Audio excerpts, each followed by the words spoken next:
बिस्मिल्लाहिर्रहमानिर्रहीम। अस्सलाम वालेकुम दोस्तों, कैसे हैं आप सब। मुद्दत पहले अफ्रीका के किसी मुल्क के बारे में पढ़ा। इसके सदर ने फ्रांस से नेवी के लिए 2 बहरी जहाज़ खरीदे।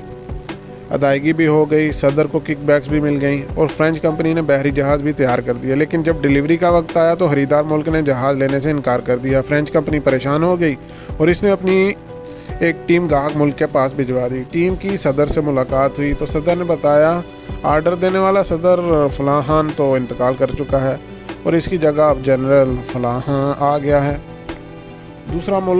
दूसरी बात यह कि मुल्क में नेवी ही नहीं है, लिहाजा ये जहाज़ किसको हैंड ओवर किए जाएँ हम नहीं जानते। और तीसरी बात यह कि हम लैंड लॉक्ड कंट्री हैं, हमारे पास तो समुंदर भी नहीं है, चनाचा हम ये जहाज़ लाएंगे कैसे हम नहीं जानते।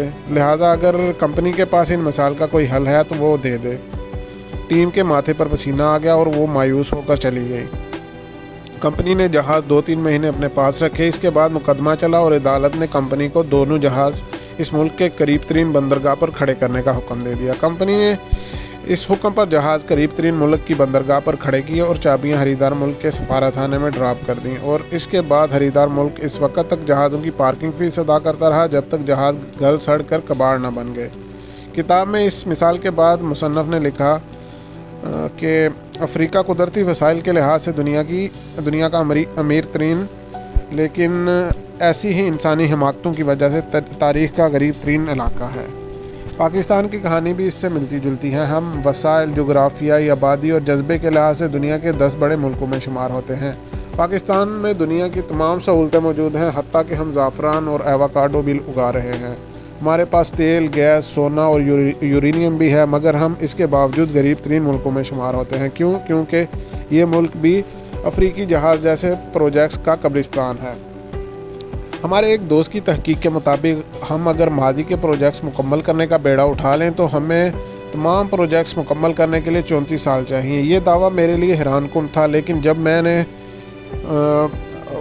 इसकी जांच शुरू की तो मैं भी सर पकड़ कर बैठ गया। आप यकीन करें, हमारे मुल्क में ऐसे हज़ारों बहरी जहाज़ खड़े हैं जिन्हें चलाने के लिए कैप्टन मौजूद हैं और ना ही इंजन और ना ही पेट्रोल। और अगर इन तीनों का बंदोबस्त हो भी जाए तो हम भी इन जहाज़ों को चलाने के लिए समुंदर कहाँ से लाएंगे। इन प्रोजेक्ट्स की दरअसल बुनियाद ही गलत थी। हमने हाथी बांधने के लिए बांस का पिंजरा बना लिया था या शेर को बकरियों के बाड़े में बंद कर दिया था। चनाचा हमारे खरबों रुपए ज़ाया हो गए और हमने अगर अब भी अकल को हाथ ना मारा तो पाकिस्तान को इन बेवकूफ़ाना मंसूबों की तकमील के लिए IMF और वर्ल्ड बैंक का सारा अकाउंट भी नाकाफ़ी होगा। आप दूर ना जाएं, मैं आपको चंद प्रोजेक्ट्स बताता हूँ और आपको इसके बाद चैलेंज भी देता हूं कि आप अपने दाएं बाएं देखें और आपको इस मुल्क में अब ऐसे हज़ारों प्रोजेक्ट्स मिलेंगे जिन पर खरबों रुपए ज़ाया हो चुके हैं और इसके बावजूद ये प्रोजेक्ट्स पुरानी बंदरगाह पर लंगड़े जहाज़ों की तरह खड़े हैं। जनरल परवेज़ मुशर्रफ ने अपने ज़माने में सिंध में रैनी किनाल के नाम से प्रोजेक्ट शुरू किया था। ये जनरल मुशर्रफ का फ्लैगशिप मंसूबा था और जनरल मुशर्रफ अपने दौर में अपनी हर तकरीर में इसका ढिंढोरा पीटते थे। जनरल परवेज़ मुशर्रफ का दौर ख़त्म हो गया, 3 हुकूमतें आई और चली गईं, अरबों रुपए खर्च हो गए, लेकिन वापटा ये नहर सिंध हुकूमत के हवाले ना कर सका। खुदा करके 2021 में सिंध हुकूमत ने इसका चार्ज लिया तो पता चला कि नहर में तो पानी ही नहीं है। क्योंकि ये नहर फ्लड चैनल थी और ये बारिशों की मोहताज थी। बारिश होगी तो इसमें पानी आएगा, बारिश नहीं होगी तो ये सूखी रहेगी और अगर खुदा नास्ता इसमें पानी आ भी गया तो ये पानी जाएगा कहाँ। वापटा के पास इसका कोई जवाब नहीं था। क्योंकि रैनी किनाल के पानी को फसलों तक पहुँचाने का कोई बंदोबस्त नहीं किया गया था। चनाचा ये नहर भी अफ्रीकी जहाज़ बनकर पराई बंदरगाह पर खड़ी है। जनरल मुशर्रफ के ही दौर में दारूट डैम शुरू हुआ था। ये जामशोरो ज़िला में है और आप जब कराची से हैदराबाद जाते हैं तो ये आपको बाएं जानब नज़र आता है। इसके बारे में दावा किया गया था ये 25,000 एकड़ ज़मीन से राब करेगा। ये डैम भी वापटा ने बनाया। ये 2014 में मुकम्मल हो गया, लेकिन ये 2018 तक सिंध हुकूमत को हैंड ओवर नहीं हुआ। डैम की फ़ाइल 4 साल वापटा और सिंध हुकूमत के दरमियान जलील होती रही। बहरहाल 2018 में जब शुमाइल ख्वाजा जैसा दर्द दिल रखने वाला bureaucrat secretary water and power बना और उसने जब प्रोजेक्ट की हालत देखी तो ये सीधे चीफ सेक्रेटरी के पास गए। इनकी मिन्नत की और यूं सिंध हुकूमत ने डैम का चार्ज लिया, लेकिन चार्ज के बाद पता चला इस डैम के लिए भी पानी का सोर्स नहीं, और इसमें से पानी निकालकर फसलों तक पहुंचाने का बंदोबस्त भी नहीं। लिहाजा सवाल ये है, डैम में पानी कहां से आएगा, और अगर आ गया तो इससे निकाला कैसे जाएगा, ये ज़मीनों तक पहुंचाया कैसे जाएगा, इसका जवाब भी किसी के पास नहीं। लिहाजा ये डैम भी अफ्रीकी जहाज़ की तरह खड़ा है। जनरल मुशर्रफी के दौर में बलूचिस्तान में कच्ची कैनाल का मंसूबा शुरू हुआ। ये एक शानदार मंसूबा था। इसने बलूचिस्तान के 4 अजला के 7,13,000 एकड़ ज़मीन सैराब करनी थी, और ये अगर मुकम्मल हो जाता तो बलूचिस्तान की आधी आबादी का मुकद्दर बदल जाता। वहाँ हरियाली भी आ जाती और खुशहाली भी, और खुशहाली से दहशतगर्दी और अस्करियत पसंदी भी ख़त्म हो जाती। लेकिन अभी तक इसका सिर्फ फ़ेज़ 1 मुकम्मल हुआ, और फ़ेज़ 1 की इस नहर में भी 140 शगाफ हैं।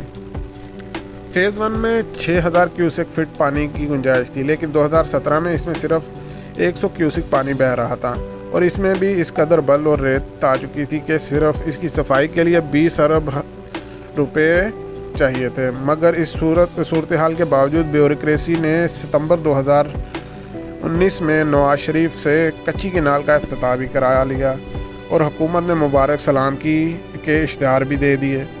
आप आज भी इस कैनाल का मुआयना कर लें, आप अपना सर पीट लेंगे। बेनज़ीर भुट्टो ने अपने दूसरे दौर में 1994 में सियालकोट के करीब संबड़ियाल एक्सपोर्ट्स प्रमोशन जोन बनाया था। हुकूमत ने अरबों रुपए लगाकर इसमें 900 इंडस्ट्री प्लाट्स बनाए। इसके अंदर सड़कें और पुल भी बनाए गए, और बाहर बाउंड्री वाल भी बनाएगी। लेकिन 2019 में 25 साल बाद इसकी सूरत हाल ये थी कि इसमें सिर्फ 160 यूनिट्स थे, और इनमें से भी सिर्फ 43 फंक्शनल थे, जबकि बाकी यूनिट्स और प्लाटों में 8-8 फीट सरकंडे खड़े थे, और लोग बाउंड्री वाल की ईंटें तक उखाड़ कर ले गए थे। और आज ही ताज़ा तरीन सूरत हाल देखी जाए तो इसके मज़ीद 30 यूनिट बंद हो चुके हैं, और वहाँ इस वक्त 13 यूनिट्स काम कर रहे हैं, और बाकी एक्सपोर्ट जोन में कुत्ते और खोते फिर रहे हैं।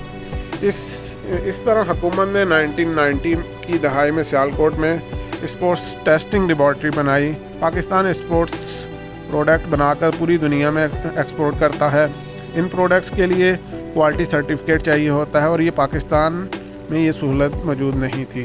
चनाचा एक्सपोर्ट्स को सर्टिफिकेट के लिए अपने नमूने यूरोप, बरतानिया, अमेरिका भिजवाने पड़ते थे, और इससे वक्त और पैसों दोनों की बर्बादी होती थी, और ताख़ीर की वजह से सौदे भी कैंसिल हो जाते थे।